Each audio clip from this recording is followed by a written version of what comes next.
A Follina esiste un modo diverso di educare, a contatto con la natura e con gli animali.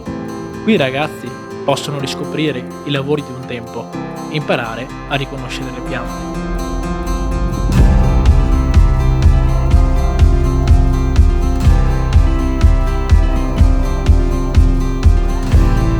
I ragazzi che frequentano la fattoria didattica fanno delle attività ludico-ricreative in lingua, nello spagnolo e in inglese, e mettono in pratica le lingue applicandole all'agricoltura. Ogni parte del parco è una zona produttiva per l'agriturismo, ma è anche un laboratorio didattico per i ragazzi che impareranno a fare l'orto, a raccogliere la frutta, che poi andranno insieme a Josephine, mia figlia, a fare il gelato nella nostra gelateria, impareranno a portare le mucche in stalla perché poi mungiamo e facciamo il formaggio, e sempre a livello didattico per il laboratorio e per uso interno dell'agriturismo.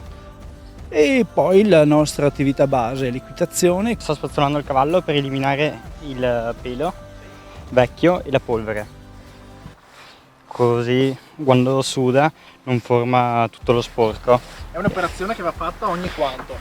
Va fatta circa ogni giorno, ogni volta che viene messo nel paddock.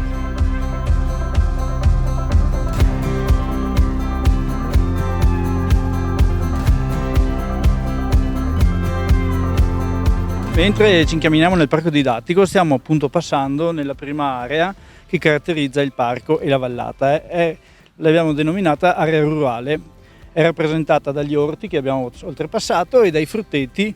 Sì, camminando lungo il parco ci siamo introdotti nella seconda area tematica che rappresenta appunto i laghi di Revine e le zone umide che le caratterizzano. Abbiamo creato uno stagno appunto per rappresentare i laghi, dove ospitiamo gli animali del lago. E attorno alla zone umide, come succede nella natura, vicino ai laghi di Revine, sorge anche il bosco idrofilo.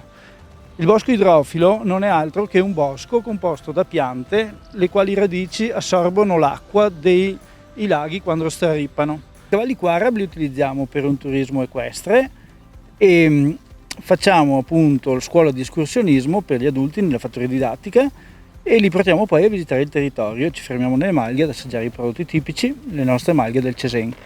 I bambini che fanno attività didattica a cavallo invece rimangono nel parco didattico della Tenuta La Dolza, e in quanto fino a 14 anni devono fare in sicurezza all'interno di una proprietà. Il parco didattico rappresenta la vallata, ma negli anni in cui l'agricoltura era tradizionale. E in questo posto qua in cui ci troviamo adesso rappresentiamo appunto i pascoli che una volta nella vallata erano frequentati dagli animali delle fattorie, le mucche, i cavalli, i conigli e le capre.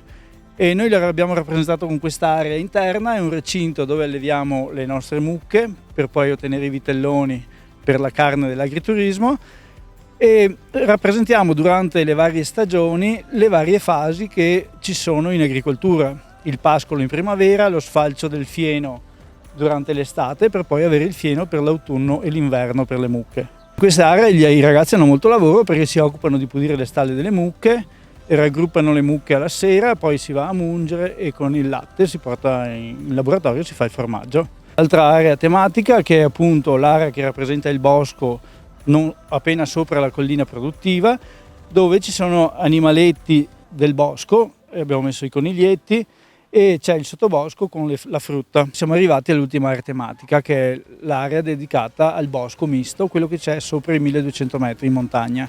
Quindi, rappresentando la vallata, abbiamo voluto inserire anche le montagne che ci circondano. Noi siamo anche un allevamento, alleviamo 2 razze di cani, precisamente il bovaro del Bernese e il samoiedo.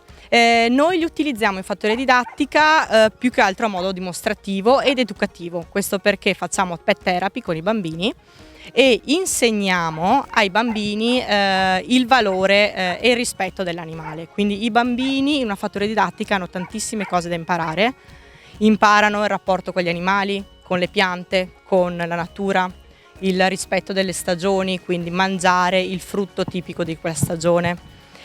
Imparano gli antichi mestieri, quindi vedono come si fa il formaggio, dalla mungitura fino alla produzione del formaggio, oppure imparano anche la produzione del gelato artigianale, vanno nel frutteto, raccolgono la frutta che poi verrà trasformata in gelato artigianale. Tutti questi piccoli lavori, antichi mestieri che sono andati perduti.